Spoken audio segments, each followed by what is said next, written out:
Padre Dios, perdona las culpas de tu pueblo, y que tu amor y tu bondad nos libren del poder del pecado, al que nos ha sometido nuestra debilidad. En el nombre del Padre, y del Hijo, y del Espíritu Santo. Amén.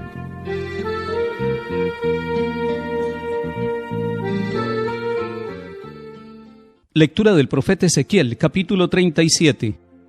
Esto dice el Señor Dios: recogeré a los hijos de Israel de entre las naciones a donde han ido, los reuniré de todas partes para llevarlos a su tierra.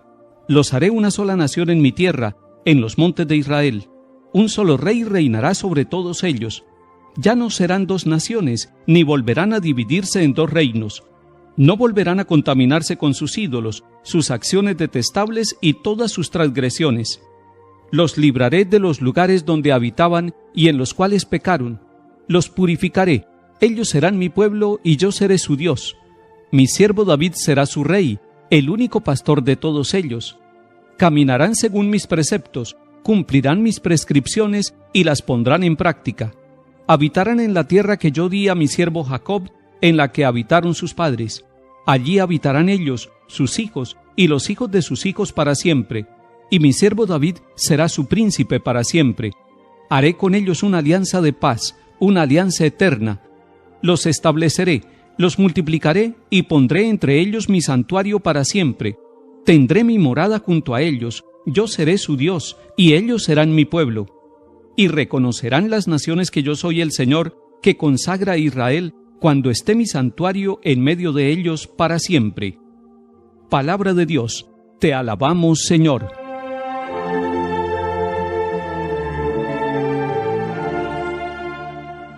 Es muy bello este capítulo 37 del profeta Ezequiel. Tiene dos afirmaciones dichas de manera distinta, pero con el mismo sentido. Primero, en el versículo 24 de este capítulo 37 dice: ellos serán mi pueblo y yo seré su Dios. Más adelante en el versículo 27 va a decir, al contrario, yo seré su Dios y ellos serán mi pueblo. Algunos dirán, este es un pequeño cambio, no tiene nada de significación, no tiene nada de sentido. Pero sí tiene mucho sentido. Ellos serán mi pueblo. Es que Dios está construyendo un pueblo. A ese pueblo lo recoge, lo reúne, lo hace una sola nación. Será una nación que se convierte en signo para todas las naciones por su unidad. Será una nación con un solo rey. Y será un pueblo que no volverá a dividirse en dos naciones. No habrá polarizaciones en este pueblo y no volverán a contaminarse con idolatrías.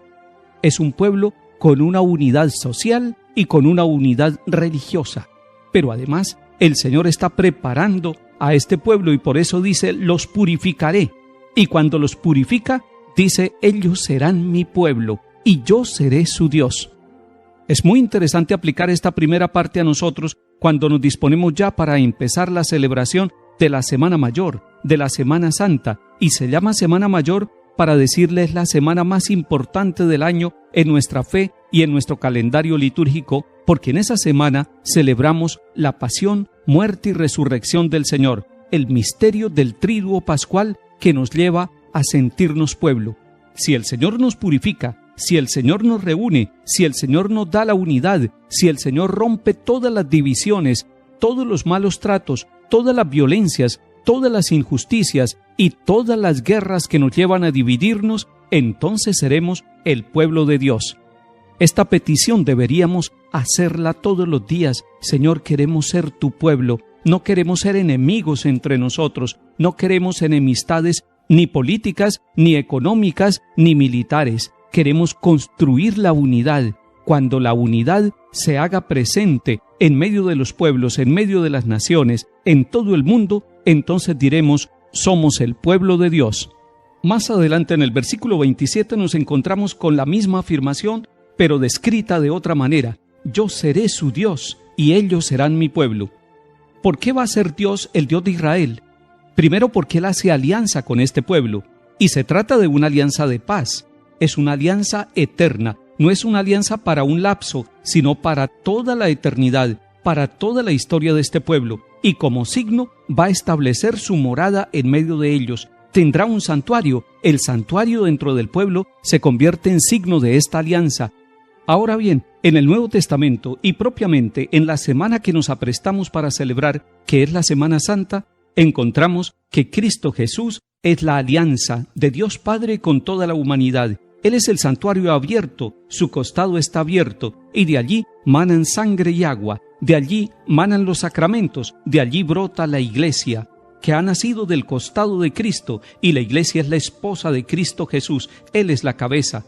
Qué bueno cuando nosotros nos miramos a nosotros mismos como Iglesia y sabemos que somos el signo, el santuario es el signo de la alianza y de la presencia de Dios, pues cada uno de nosotros, como Iglesia y como santuario, está ratificando que Dios ha venido a habitar con nosotros, que Él es nuestro Dios, el Dios que pasa por la cruz, el Dios del amor, el Dios de la fidelidad, el Dios que es capaz de entregar lo que más ama, a su propio Hijo, para darnos la salvación. Retomando este capítulo 37 de Ezequiel y aplicándolo a nuestra vida, diremos: Dios quiere construirnos a nosotros como pueblo. Todo lo que construya unidad, fraternidad y solidaridad es el camino de Dios para que nosotros no nos dividamos. Y segundo, el Señor quiere habitar entre nosotros. Y cuando nosotros celebramos los sacramentos, cuando nosotros nos congregamos en el santuario y cuando nos reconocemos como santuario de Dios, como templo vivo de Dios, como personas y como familia, como pueblo y como iglesia, entonces estamos abriendo las puertas de nuestra historia para que sea el Señor el que reine en medio de nosotros.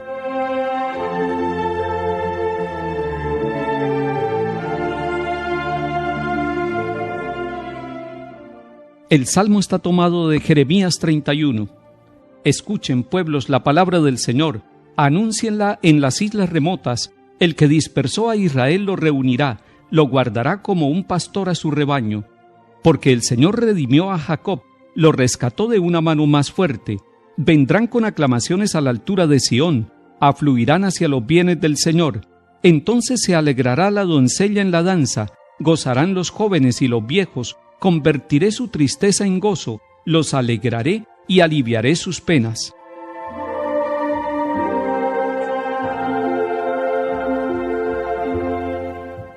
Lectura del Santo Evangelio según San Juan, capítulo 11. En aquel tiempo, muchos judíos que habían venido a casa de María, al ver lo que había hecho Jesús, creyeron en él. Pero algunos acudieron a los fariseos y les contaron lo que había hecho Jesús.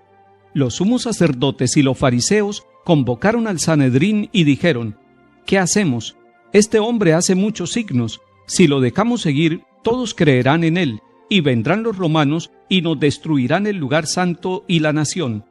Uno de ellos, Caifás, que era sumo sacerdote aquel año, les dijo: Ustedes no entienden ni palabra, no comprenden que les conviene que uno muera por el pueblo y que no perezca la nación entera.